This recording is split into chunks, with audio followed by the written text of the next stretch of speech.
Olá a todos, mais uma vez na Sala Dourada, aqui na Assembleia da República, desta vez com o deputado do PSD, André Coelho Lima. Muito bem-vindo. Obrigado. E começamos já por falar do início da sua vida. Nasceu em Guimarães, distrito de Braga, mas Guimarães mesmo, e cresceu numa das freguesias de Guimarães. Como é que foi essa infância e o que é que se lembra mais da sua terra? Bom, isto aqui, esta introdução Guimarães Distrito de Braga foi porque ele primeiro disse que eu tinha nascido em Braga e eu corrigi-o logo. Não, vamos a ver.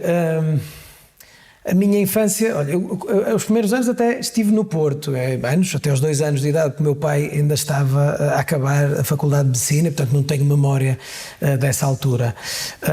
Sim, eu sou natural de Pevidém, que é uma freguesia, é uma vila do concelho de Guimarães, e depois tive até aos 11 anos de idade a viver na cidade. É? E depois aos 11 é que vim novamente para Pevidém, sou natural de Pevidém, é que vim viver aos 11 anos. As memórias que tenho são, acho que como as de qualquer criança, quer dizer, não sei se é qualquer uma, mas muita, enfim, não era propriamente uma criança muito certinha, enfim, a minha escola primária era perto de casa dos meus pais e, portanto, a minha mãe muitas vezes ao almoço ia me procurar porque eu não aparecia a casa e não sei o que, andava a explorar o mundo, mas enfim, acho que não sou melhor nem pior, sou como todos os outros, não é? Em Guimarães sente-se o peso da história, por ser a cidade de berço? Isso sente em tudo, sente muito mais do que nas pedras, não é? Eu aliás costumo dizer uma coisa, há uma tradição em Guimarães à qual estou muito ligado, que é as Nicolinas, e as Nicolinas são a maior manifestação do peso da história. Porquê? Porque as Nicolinas basicamente são caixas e bombos em que nós tocamos na altura da festa. Ninguém ensina a tocar. Está a ver? Ou seja, não há uma escola que ensine os toques, e tem vários toques, tem 5 toques. E passa de geração para geração, de pais para filhos, de irmãos mais velhos para irmãos mais novos, ou seja, o valor imaterial da tradição sente-se mais nas pessoas do que propriamente nas pedras e na envolvente urbanística, não é? E patrimonial, sente-se mais nisso. Agora, sem dúvida que passarmos ao lado do Castelo de Guimarães, não é? Enfim, que está associado à Fundação da Nacionalidade, que é em 1128, e passar como se fosse num sítio qualquer, enfim, para nós, acho que para quem é de fora sente mais isso do que para nós, porque para nós são as nossas ruas, não é? E quais é que são, e visto que também nasceu no ano de 25 de Abril, da Revolução dos Cravos, quais é que são as suas primeiras memórias políticas? Ora bem, memórias políticas minhas é difícil de estabelecer. Porquê? Eu costumo dizer que sou um filho de Abril, porque nasci um mês depois do 25 de Abril. Os meus pais filiaram-se logo no PSD. E o meu pai conta-me, por isso é que não é uma memória minha, de eu no Porto ir com uma bandeira do PSD no carro e, enfim, termos sido abordados por pessoas que não gostavam do PSD, daquilo que o PSD significava, e arrancaram uma bandeira do carro. Eu tinha, pai, 3 ou 4 anos. Obviamente não tenho memória disto. Francamente, a memória primeira que tenho é das eleições presidenciais Freitas do Amaral, Mário Soares. Esta é a primeira memória que tenho, que éramos apoiantes de Freitas do Amaral, para a frente de Portugal, e portanto isto é 1986, penso, Sim, 6 ou 4. 86. Acho que é 86. E é a primeira memória de maior consciência. Portanto, aqui já tenho 12 anos, não é? Já tenho alguma idade, mas é a primeira imagem que tenho de eu participar politicamente. E quando é que descobre que queria ir para o mundo jurídico, para estudar Direito? Enfim, não sei, eu acho que isso foi muito óbvio para mim, não é? Ou seja, se calhar com as minhas características pessoais, o facto de ser muito comunicativo, isso veio como uma coisa natural. Na minha altura já havia aqueles testes que se fazia para ver qual era a melhor área, então dizia advogado, juiz, e era tudo áreas jurídicas, e portanto eu lá fui. Foi uma coisa relativamente natural. E sem nenhuma experiência ou sem nenhum antecedente familiar. Eu não tinha nenhum advogado na família, portanto não havia ninguém que tivesse. O meu pai é médico, portanto a minha mãe formou-se em secretariado e depois estava na empresa que era da família dela, portanto como administradora, e portanto, quer dizer, eu não tinha nenhuma tradição na área do direito, fui mesmo por vocação. Isto na altura no Porto, na Lusíada do Porto. O que é que se lembra mais desse espírito académico, dessas vivências?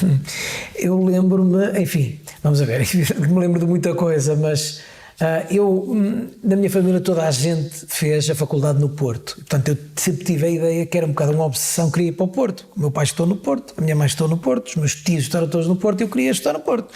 Não havia faculdade pública no Porto. Para além disso, as médias de Coimbra e Lisboa, que eram as únicas que existiam, uma era 17,3 e a outra era 17,8. Portanto, enfim, eu vi logo que não era para o meu campeonato. E portanto, a vivência na faculdade no Porto é indissociável da vivência no Porto, não é? Ou seja, enquanto que em Coimbra a universidade se confunde com a cidade, no Porto não é tanto assim, não é? É a cidade que engola as universidades, as várias universidades. Portanto, a vivência é muito isso, não estava só com as pessoas da minha turma ou da minha universidade, não é? Estava com pessoas, umas de Guimarães, outras que viviam comigo, enfim. Tenho esta imagem, a imagem que eu tenho é mais esta. Era o último tempo de liberdade que eu ia ter, eu isso tenho bem presente, que era uma coisa que eu gostava de viver, mas que ia acabar, e quando acabasse tudo mudava. Pronto, foi isso. E esse momento de perda de liberdade dá-se depois com o estágio da ordem e com o exercer da advocacia? Ora bem, eu costumo dizer que quando se perde, perder a liberdade é um bocado excessivo, mas quando a nossa vida muda, não é quando casamos, é quando temos filhos. E, portanto, eu acho que devia haver despedidas de solteiro quando vai nascer o primeiro filho, não quando nós vamos casar, porque isso é que muda a vida das pessoas, não é propriamente o casamento. O casamento não muda muitas vezes as pessoas. Não, é evidente que depois é diferente, é uma posição de diferente responsabilidade, de um momento para o outro. Nós andamos nas festas a sair à noite e depois temos que dar pareceres a pessoas que vêm com problemas de vida real, e portanto ali há uma mudança muito brusca, não é, naquele momento. Mas enfim, mas acho que também era a altura de o fazer, não é? E chega a altura em que isso está consolidado na minha cabeça, mais do que noutra coisa qualquer, e pronto, eu gosto de dizer assim, as etapas da minha vida, eu gosto de nunca olhar para trás, eu nunca olho para trás, e raramente tenho saudades do que fica para trás. Quando estou a viver os momentos, acho que vou ter umas saudades incríveis daquilo que estou a viver. Quando deixo de os viver no momento a seguir, já passei para trás das costas e sigo para a frente. Uso muitas vezes a frase que só gosto de ter saudades do futuro, e isso é exatamente aquilo que eu sou.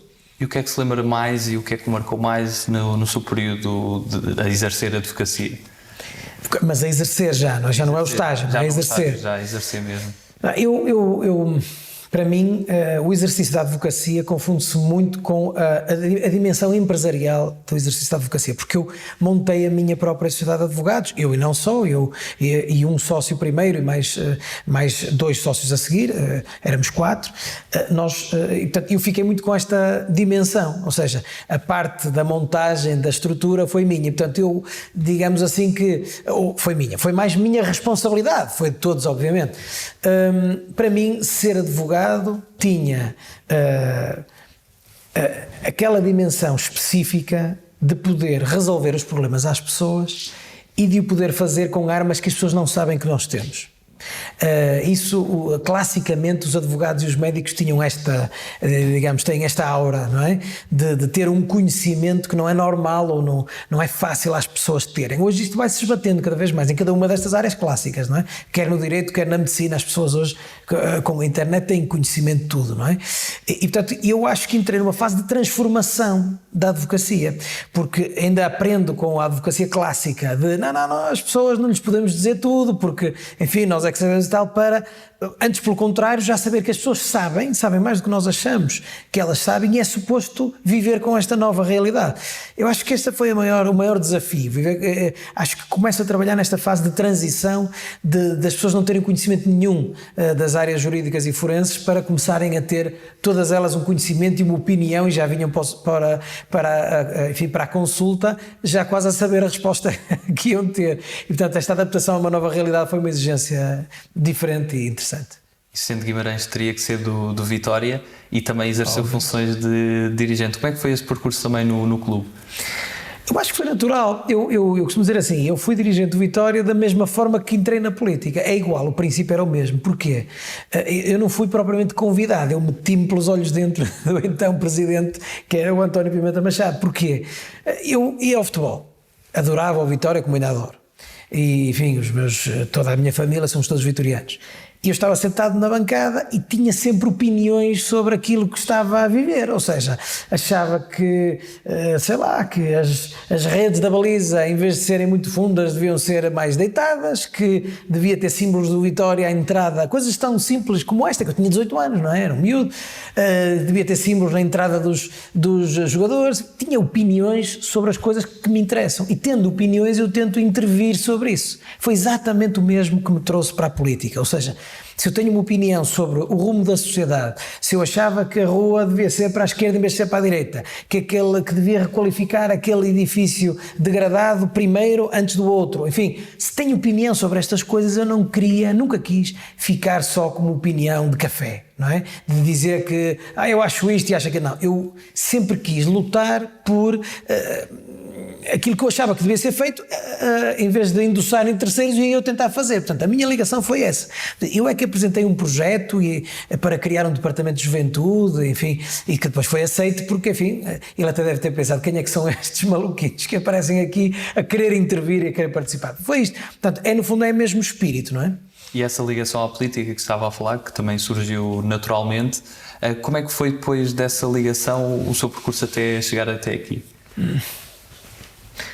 Isso não sei dizer. Eu entrei na política como filiei-me primeiro, não é? Mas não foi um ato não foi um impulso meu, não foi espontâneo, foi relativamente condicionado. Ou seja, tinha um amigo na altura que me chamou, aliás eu até fui muito difícil, 2 ou 3 vezes para uma série de conversas e tal, a explicar-me que era importante e que não sei o quê e tal, e que achava, tinha projetos, tinha ideias e que achava que eu devia também participar nisso. É mais ou menos isto.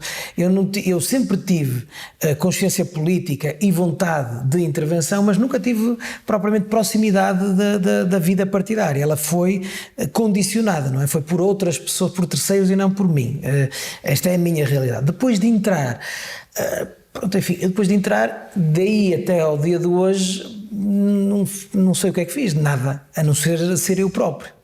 Tudo o que fiz foi apenas ser eu próprio, não é? Ou seja, se vejo uma coisa, tenho uma opinião, se tenho uma opinião, quero que a minha opinião seja vencedora em detrimento dos que têm opinião que é contrária da minha, e foi sendo assim. Acho que uma coisa é certa, nenhum dos meus passos foi projetado antecipadamente para ser aquilo. Está a ver? Nunca fiz nada na política, nem farei, digo isto muitas vezes, nunca fiz nem farei, eu quero ser isto, eu agora estou preparado. Não, acho que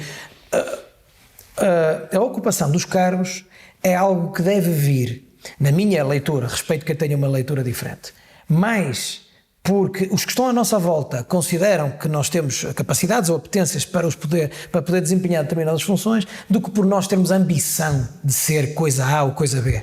Isso para mim não existe, até porque a ambição deturpa o caminho, não é? Quem tem a ambição de chegar a algum lado normalmente nunca chega. Quem já projeta tudo para chegar a qualquer sítio não chega.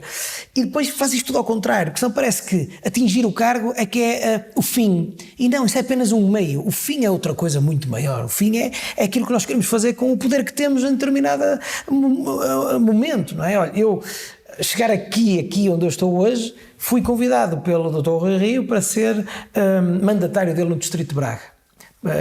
E eu nunca tinha conhecido o Dr. Rui Rio na vida. Acho que sei quem é que lhe falou de mim, mas e portanto depois fui isso. Depois a seguir ele convida-me para a Comissão Política Nacional e na segunda Comissão Política Nacional para ser seu vice-presidente, que é algo que me orgulha imenso, que é, se quer que lhe diga, algo que eu nunca pensei fosse atingir, até acho que se calhar nunca pensei que viesse parar aqui à Assembleia, acho eu também nunca perdi muito tempo a pensar nisso, está a ver? Para mim é estar a cada momento, tenho as responsabilidades de dar o melhor possível, depois o resto, vem ou não vem, é indiferente. E qual é o seu papel atual no partido? Quais é que são as suas funções?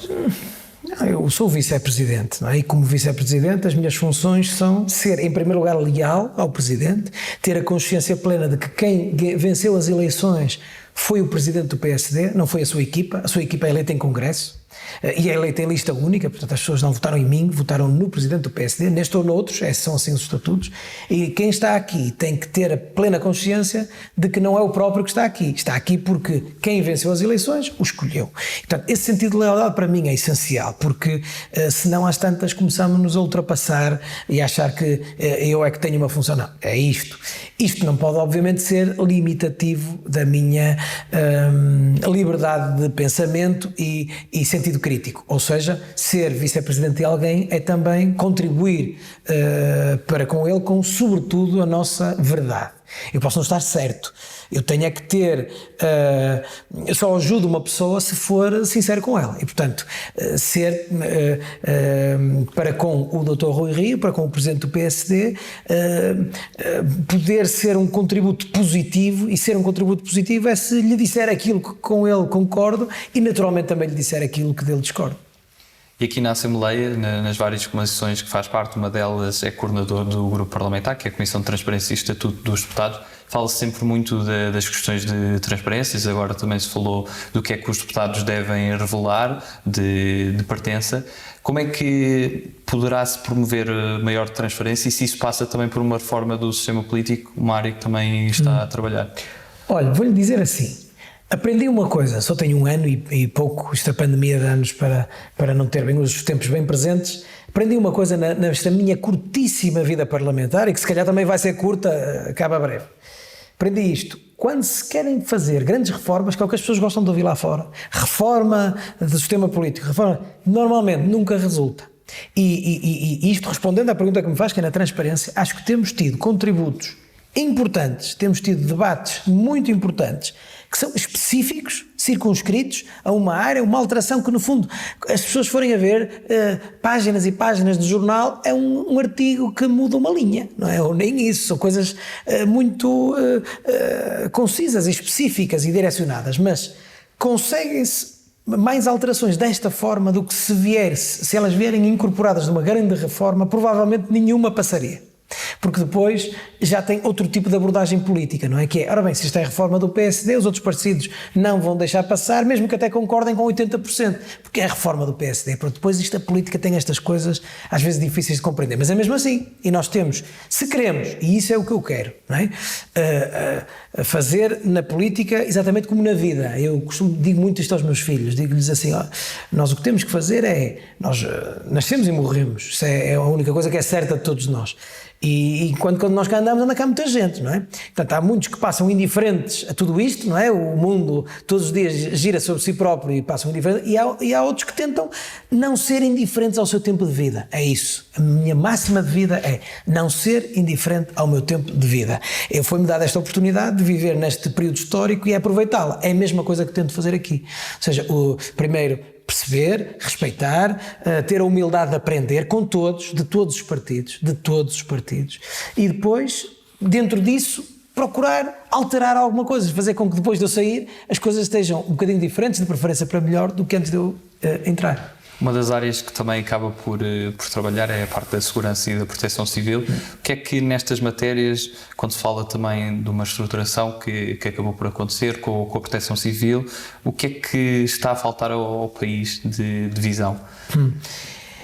Na área, particularmente da segurança interna, o que está a faltar é precisamente uma visão global. É uma visão, não há visão. Há medidas casuísticas. E aqui quem está a ouvir pode dizer assim, mas este tipo ainda agora disse o contrário. Não. Uma coisa é nós querermos alterar coisas concretas. Outra coisa é querermos pegar numa área tão importante que diz respeito à segurança dos cidadãos, que é em todo o complexo sistema de segurança interna português, que inclui todas as polícias que conhecemos, incluindo a GNR, que é uma força militarizada, mas ainda assim sob tutela da administração interna, e atribuir-lhes um tronco comum, harmonioso, funcional. O grande problema no nosso país, os problemas são sempre pequenos, está a ver? Ou seja, o problema para mim nunca é institucional, dizer assim, porque a relação entre forças, isso interessa-me pouco. A mim interessa-me os problemas que os cidadãos sentem no funcionamento do Estado. Aliás, por isso, as pessoas não sabem, mas eu propus que fizéssemos nas galerias esta nossa conversa. Porquê? O que é que eu quis dizer com isso? Quis dizer assim, nós, deputados, estamos aqui porque o povo nos elege. E as galerias é onde está o povo, é onde estão as pessoas, era onde eu queria ser entrevistado, que é a mensagem era precisamente mostrar que não me esqueço de quem cá nos põe. Ora, nessa lógica, dizer assim, o que as pessoas não compreendem é que entrem vacinas em Portugal trazidas pela PSP e a PSP seja interrompida pela GNR porque a competência é de uma e não é da outra. As pessoas não compreendem isto. As pessoas não compreendem que no dia-a-dia haja um crime e uma força policial não consiga entrar em contacto com outra força. As pessoas não compreendem aprendem isto. Isto são coisas do dia a dia. Ou seja, nós temos um sistema de segurança interna que funciona por capelas. E isto é que não deve funcionar. Deve haver uma interligação, uma cooperação. Até nem sequer comunicação existe entre forças. Existe, mas existe de forma muito deficitária. E tudo isto para mudar, aí sim, precisa de uma reforma chapéu, de uma perspectiva holística e abrangente. Isto o Ministro não está manifestamente capaz, nem tem autoridade política para isso, infelizmente, enfim, não lhe desejo mal nenhum, mas numa apreciação objetiva é que eu acho que ele não tem autoridade política para fazer isto. Estou sempre a chamar para o envolvimento dos outros partidos, porque acho que se há coisa que nós temos de perceber aqui é, a democracia faz-se com partidos, os partidos representam os que estão lá fora, representam os portugueses. Não é? Os partidos que aqui estão representam os diferentes pensamentos dos portugueses. É nosso dever não chegar aqui e voltarmos só para a nossa força política e para os que pensam como nós e que naturalmente se dão melhores connosco e ser capazes de conversar com todos, porque é desta conversa, de conseguirmos ser capazes de perceber quais são os pontos que nos unem, que nós conseguimos fazer alguma coisa. Se nós só estamos aqui a dizer mal uns dos outros, a tentar preparar a próxima eleição, não é? Tentar dizer, este é pior do que eu, portanto na próxima vota em mim. Isto é um disparate. Se as pessoas não dizem, isto não lhes diz nada, não é? Quando estamos com esta preocupação, estamos a afastar-nos cada vez mais dos cidadãos. Passamos agora para a segunda parte da nossa entrevista, uma parte ainda mais dinâmica, e vamos direto às nossas escolhas. A primeira que proponho é entre humildade e ambição. Humildade. Cães, sem dúvida. Cães ou gatos? Cães, sem dúvida. Sou muito maniqueísta, está visto? É muito claro. Centro ou centro-direita? Centro. Marega ou Quaresma? Quaresma. Impostos ou taxas? Taxas. O que é que na vida não devemos mesmo julgar? Os outros. Bobby Kennedy ou JFK? JFK. Sagres ou Superboc? Superboc, sou do Norte. Merkel ou Sebastian Kurz? A Merkel, sem dúvida. Liberal ou conservador? Liberal. Lloyd Cole da Commotions ou The Smiths? Opa, gosto de ambos, mas Smith é muito a minha cara. Hermano José ou Raul Solnado? Hermano José. Humor finíssimo, inteligente, com muita cultura. Campo ou cidade? Cidade. Sou uma pessoa urbana, gosto muito da cidade. Sonho ou realidade? Sempre o sonho. Com os pés na realidade, mas sempre o sonho. Eu vou dizer uma frase, quando eu deixar de ter utopia, deixo de respirar. Nesse dia deixo de respirar, portanto, sempre o sonho. Não é aquelas coisas fáceis do sonho que manda a vida, não é? É um clichê, mas para mim sempre. Se eu deixar de acreditar que é possível mudar as coisas, mais vale deixar de respirar. Eixo do mal ou circulatura de quadrado? Circulatura de quadrado. Substância. 230 ou 180? Em termos de números de deputados. Eu já percebi. Acho que aquilo que for adequado à função parlamentar, nem 230 nem 180, temos que estar disponíveis para que possam ser menos, mas não é imprescindível que sejam menos. Acho que há coisas muito mais importantes a discutir do que um número. E quem é aquela pessoa que gostaria mesmo de convidar para almoçar porque nunca teve essa oportunidade? Por ser uma personalidade nacional? Porque nunca tive essa oportunidade. Sim. Angela Merkel. E qual é que seria a primeira pergunta que lhe fazia? Como é que ela é capaz de liderar tanto tempo com tanta aceitação generalizada? E qual é que seria o prato principal? Não pensei nisso. Prato mesmo, prato? Sim, prato. Salmão. Salmão. E em algum sítio específico?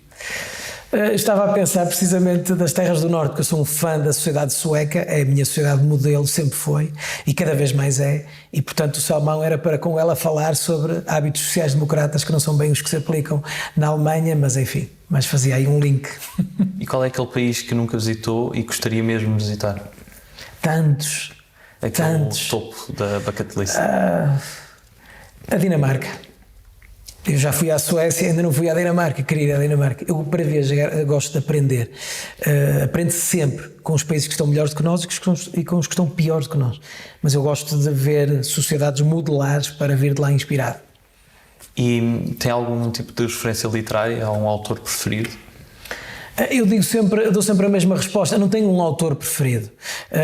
Eu leio muito pouco.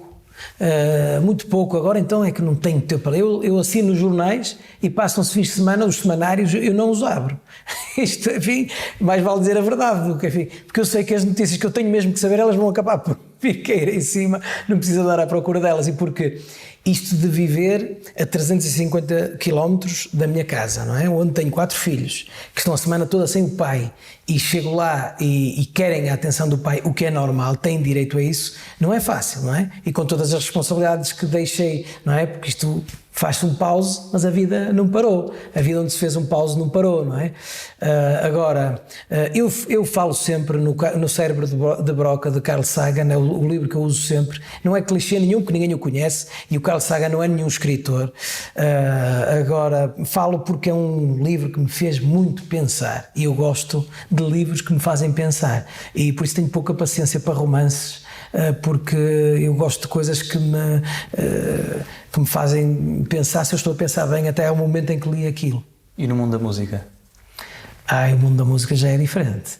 No mundo da música eu faço por estar sempre atualizado, e portanto andar à frente dos meus filhos, de preferência. O meu filho mais velho tem 14 anos, portanto ele brevemente vai-me ultrapassar, mas hoje em dia é muito difícil nós termos bandas. Eu tenho uma banda referência atual, que são os Tame Impala. Não é bem atual, o último disco dele já não é bem a mesma coisa do que era antes, não é bem atual. Eu atualmente nem sei dizer que bandas ouço, porque eu não as conheço, porque elas são todas diferentes. Eu ouço pela sonoridade, não é? Eu ouço, ponho os podcasts daqui do Lux, por exemplo, e ouço aquilo, e depois de vez em quando ouço uma música que me interessa e paro. Se me perguntam bandas, não tenho bandas. Tenho os Tame Impala, são uma banda atual em que eu me revejo. E porquê? Porque eu tenho uma mania. Eu tenho que ouvir aquilo que se diz. Eu não gosto de ouvir só a sonoridade, gosto de ouvir o que se diz e a mensagem que se quer transmitir. Música sem mensagem, para mim, é logo à parte. As músicas do Lux não têm mensagem nenhuma, mas se é bom para eu ouvir, é o que eu ouço. Mas os Tame Impala tinham muita mensagem, ou pelo menos é a mensagem que eu da música retirei. Olha, leio mais isso do que os livros que vou ler, porque eu, se fosse músico, queria sempre usar a música como a cantiga como uma arma, não é? Sempre fazer alguma coisa, mudar alguma coisa. E por isso vou sempre ver o que é que os tipos querem dizer, para perceber se aquilo me interessa ou não. Portanto, sigo sempre quem quer transmitir alguma coisa. E no cinema? O que é que lhe diga? Já não sei a última vez que fui ao cinema, já não me lembro. Eu, desde a faculdade, é raro ir ao cinema, não tenho tempo para ver filmes. Eu tenho filmes que me disseram muito. Olha, gostei imenso do Padrinho, mais um clichê, mas depois pode-nos ligar às práticas do Padrinho. Mas não, eu gostei da organização familiar, gostei apesar de ser com aqueles, enfim, propósitos, gostei daquele conservadorismo dentro da família, depois, enfim, até não ligado às práticas, enfim. Mas filme que me marcou foi A Vida é Bela. A Vida é Bela marcou-me, porque é impossível não marcar uma pessoa que tenha sentimentos, e portanto ver aquele filme é até quase impossível falar nele e não chorar. Portanto, é um filme muito, enfim, que nos põe em contacto com uma realidade, não do ponto de vista meramente documental, mas de um ponto de vista aparentemente indiferente à vida das pessoas. A Vida é Bela é um filme que me marcou muito, por isso lá atrás gostei imenso do Padrinho, 1, 2 e 3, adorei aquilo. A Vida é Bela, por acaso, é uma escolha muito recorrente entre os deputados. É? Então, olha, mais um clichê. Vou ver se arranjo um, ou se descubro aí um, mas eu também não sou capaz de mentir, portanto não vou inventar um filme. Esse filme pôs-me a chorar largamente no cinema, e ainda vi no cinema, mas infelizmente já não me lembro da última vez que fui ao cinema. Se me perguntasse qual foi o último filme, eu não sabia responder. E como é que é uma semana na sua vida? É muito intensa, é muito intensa. É roubar sempre 6 horas à semana, porque são as 3 horas para um lado e as 3 horas para o outro, portanto essas ficam logo de parte. Quando se entra aqui, uma coisa que tem graça, quando se entra aqui somos absorvidos pelo que isto significa. O Parlamento tem muitas obrigações, funções, exigências que as pessoas não veem, não é? Que não tem que ver com estar ali sentado no hemiciclo a ouvir os nossos colegas a intervir. Tem tudo e mais alguma coisa. Portanto, entra-se aqui e já temos um conjunto de solicitações à nossa espera. Depois chego à sexta-feira, saio, vou para cima para Guimarães e entro quase num mundo completamente diferente e numa vida completamente diferente, onde estão as outras solicitações todas, as familiares, as de tudo aquilo em que eu sempre estive envolvido e continuo a estar e faço questão de estar, porque é suposto que os deputados não percam ligação às suas vidas que puseram em suspenso quando vieram para aqui, e portanto as pessoas estão à espera que eu regresse, porque isto, porque aquilo, porque aquilo outro, em termos políticos, em termos disto, em termos de tudo e mais alguma coisa. É uma vida sem parar, mas também lhe digo que não me queixo, porque é uma vida de que gosto, nesse sentido de ser muito intensa, é uma vida de que gosto e portanto acaba por dar tempo para tudo, acho eu, espero eu. Passamos agora às nossas palavras soltas e peço que me diga o que é que associa numa ou mais palavras estas palavras que escolhi. A primeira é justiça. Justiça. Quer que diga uma palavra? Ou uma ou mais. Uma ou mais palavras que justiça me lembra, não é? Justiça é aquilo que torna os cidadãos iguais perante a lei. Ministério Público. Autoridade. Governo. Gestão. CEF. CEF é mais difícil dizer numa palavra só. O CEF é uma unidade policial essencial ao funcionamento de um país da zona Schengen, essencial. É um erro acabar com uma força policial com estas funções. Comentadores políticos. Facilidade, é muito fácil. Quaresma. Quaresma é um grande homem, antes de ser um grande jogador. Moderação.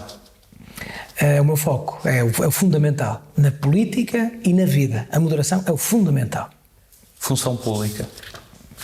Essencial para a organização da vida em sociedade.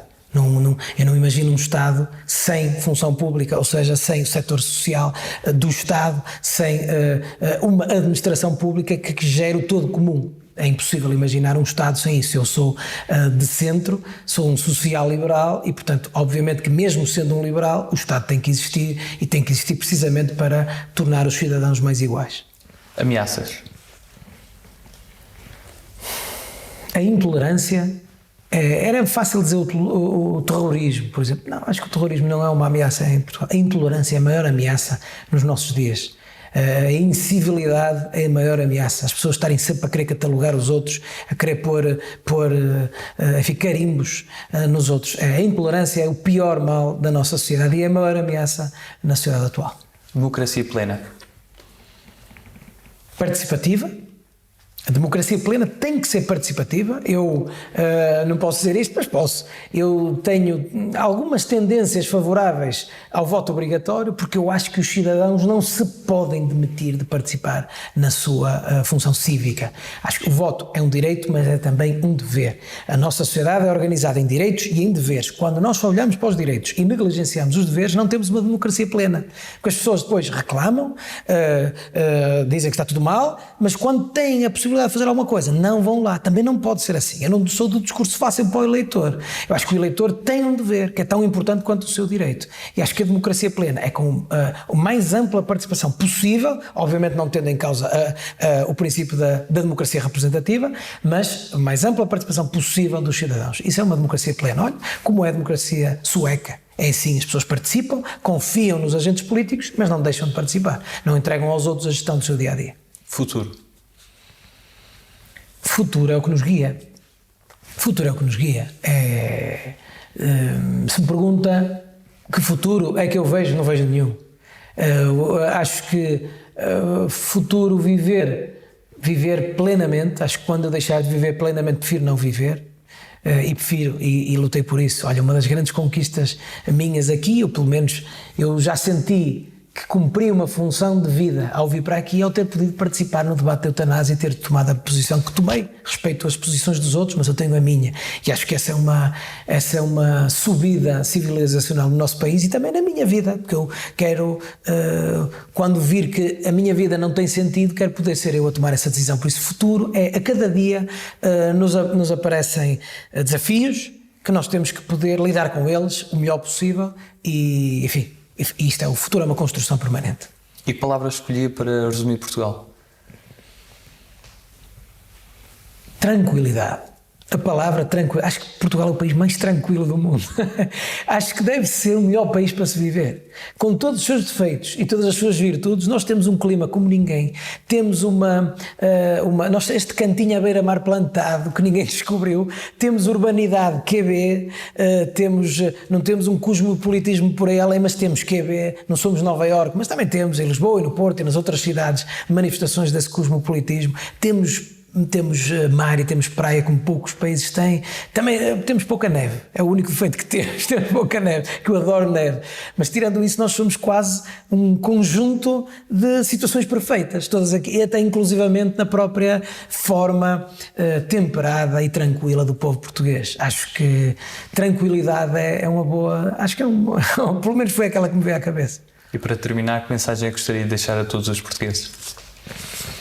Acho que uma mensagem aqui dupla e até relativamente ambígua, que é, por um lado, manterem esta característica que temos tido ao longo dos anos e que nos faz também viver em paz e tranquilos connosco mesmo, como somos. Mas, por outro lado, o que pode parecer até incoerente com isto, ser um pouco mais ambiciosos. Acho que nós não somos ambiciosos e acho que já fomos.